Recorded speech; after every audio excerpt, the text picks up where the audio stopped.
So, hello everybody, my name is Viera-Ramos, and today we are talking about another video, which are two Disney Channel shows that were flooded with controversy. Keep in mind, a lot of shows are flooded with controversies, but these two are special in their own way.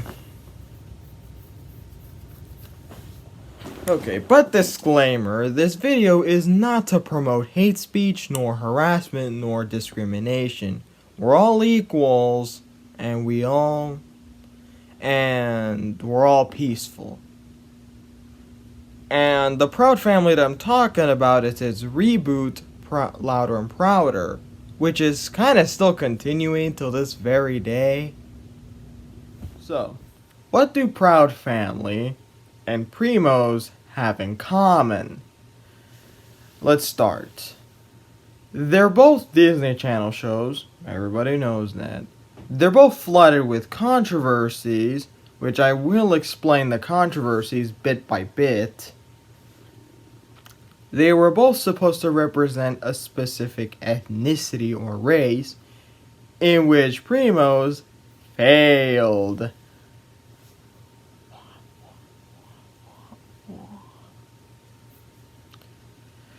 And Proud Family, well, it opens up a new can of worms, which they had controversies for years now, ever since 2022. And a bunch of poorly aged lines. Yeah. But let's give it a bit of leeway. Proud Family was a reboot. Well, Louder and Prouder was a reboot. And Primos was an original show, which unfortunately was canceled. But it was deserved. Primos actually deserved getting canceled.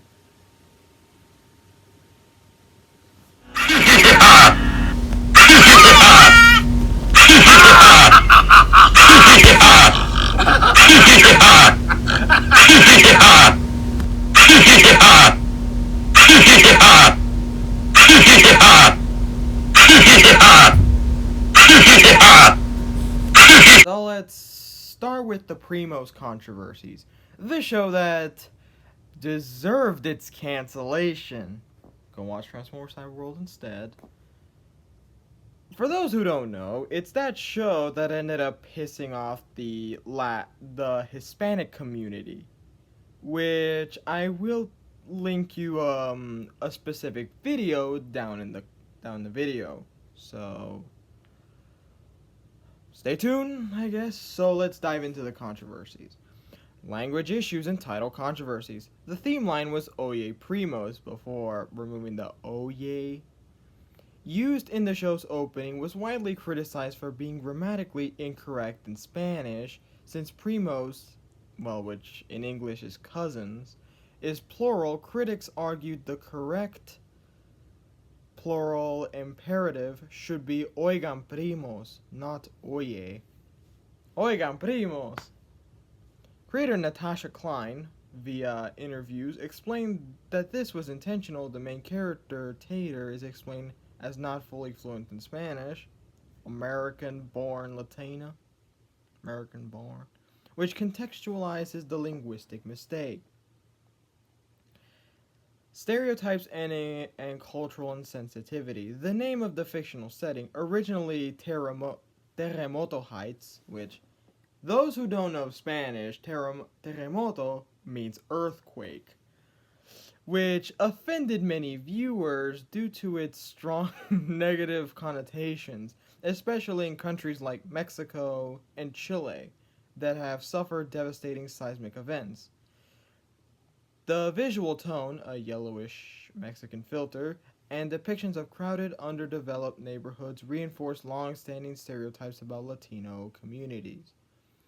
Characters like Cha-Cha, a derogatory slang in Mexico for domestic workers, gordita, meaning fatty, even through the character is slender. And kukita, I don't know that. A term that can reflect genitalia in some dialects, were widely criticized for being offensive or tone deaf. Sure, I may say racist things, but this is just too far. The creator's response and backlash. Mirna Velasco, the voice actress for Tater, responded on social media to criticism about the Spanish airs and was criticized herself for describing language critics as grammar Nazis and calling Spanish a language the Spanish conquistadors forced upon Latin American people. Her comment generated further outrage. Well, they were not forced upon, they were forced to adapt to the environment. Learn the history of the Spanish language which originated in Spain. Subsequent changes and clarifications. In response to backlash, Disney made several notable changes before the show's release. The town name was changed from Terremoto Heights to Hacienda Hills to avoid insensitive connotations and to clarify that the setting was in Los Angeles, not Mexico. The problematic character name Cuquita was updated to Lucita to eliminate vulgar undertones. The VFX, tone, and color palette were moderated, and the context around Tater's linguistic struggles was emphasized. Okay, I'm gonna tune out for a while. A few moments later. Now I'm back, so let's continue the many controversies of Primos. Reception and cancellation. Despite the backlash, Primos did air its first season, 28 episodes, and premiered in July of 2024 and concluded in April of 2025. Though generally praised for its attempts at heartfelt storytelling and representation, critical reception noted that stereotypes and execution undermine those efforts. This show was officially canceled after one season. While Disney did not publicly cite the controversies, many reports and commentators linked the cancellation to the show's troubled reception regarding representation in language. And of course, let's ignore the Reddit thing, but you know Reddit, it's full of stuff. Yeah, stuff from like voices from the Latin American community.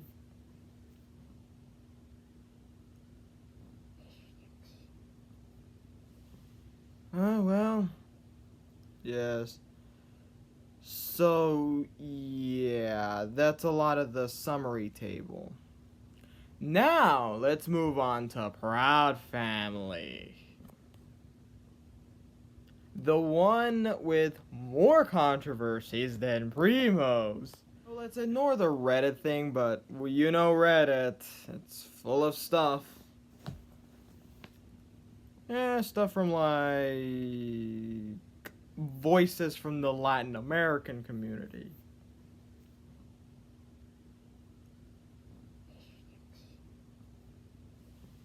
Oh, well. Yes. So, yeah, that's a lot of the summary table. Now, let's move on to Proud Family. The one with more controversies than Primos.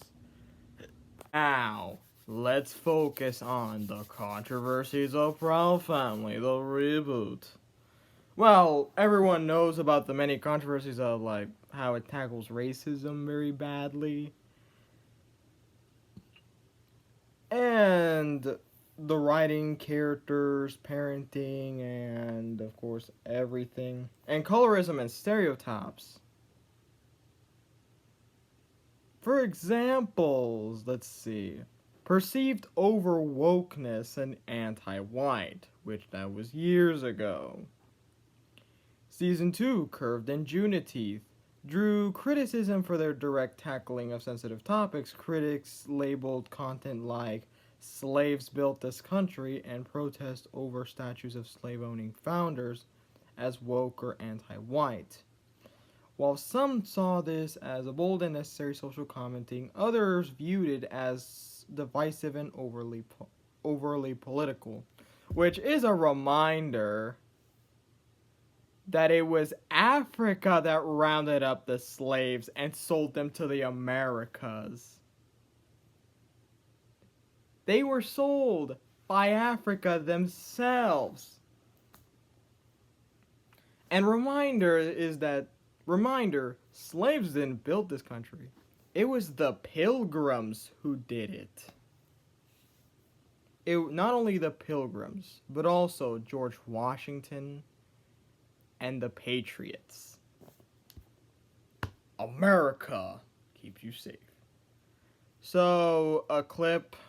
Slaves built this country. Due to that outcome, ended up angering families. And not only that, but also ended up angering conservatives. Although I am a political moderate, I don't care about the show. Well, they end up going angry like Angry Birds.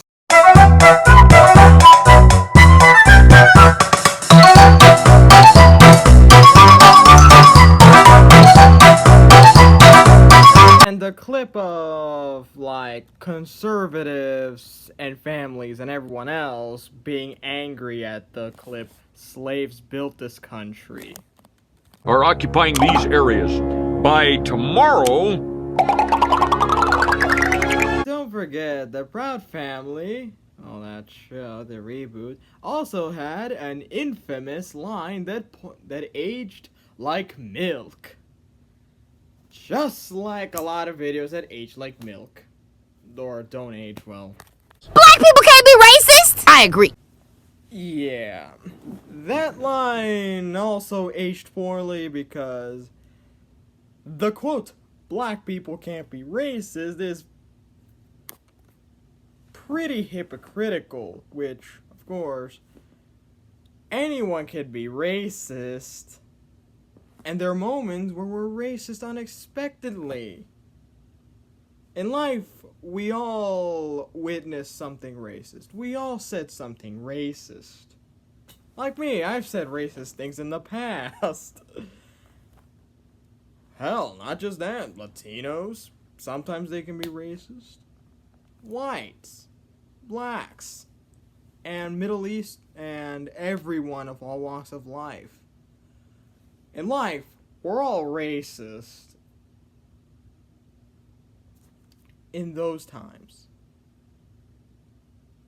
And sometimes it should not be accepted, although sometimes we're accidentally racist and tone deaf. Keep in mind, we should all be treating each other like equals, like the world should be united. But yes, it's one of the many, many poorly aged lines. Along with, let me think. Oh, soldier, who will they ever find to replace you? Anyone! God save the Queen! A lot of them. But yes. Come on. We should all treat each other like equals. Despite me not being affiliated with any political beliefs, this is just a telltale sign. So, this has been the similarities between Primos and the Proud Family, Louder and Prouder. So, although I highlighted a lot of the controversies of Primos, I didn't really highlight all the controversies of Proud Family because I don't even care about that show. Well, no one cares about the show. And the fact that anyone can be racist. It has no race. Okay, that's out of touch. This has been Kendra Viera-Ramos. Remember to like, comment, and subscribe.